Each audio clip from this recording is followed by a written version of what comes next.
नमस्कार मित्रांनो, रक्षास कुकिंग पॉइंटमध्ये तुमचं स्वागत। आज आपण बनवणार आहोत डिलिशियस मखाना फ्राय। प्रथम पॅनमध्ये तूप गरम करा आणि त्यात मखाना व्यवस्थित परतून घ्या। मखाना मंद आचेवर व्यवस्थित क्रिस्पी व फुगलेला होईपर्यंत भाजा। साधारण 3-4 मिनिटे मखाना हलका सोनेरी रंगाचा आणि कुरकुरीत झाला की बाजूला काढून ठेवा। आता आपण त्याच पॅनमध्ये तेल गरम करणार आहोत।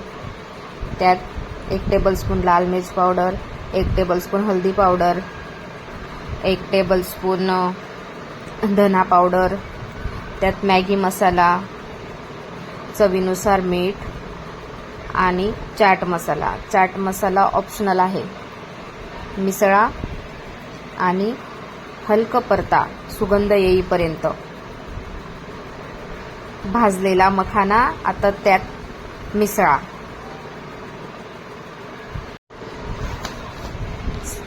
चवदार आणि मसालेदार मखाना फ्राय तयार आहेत।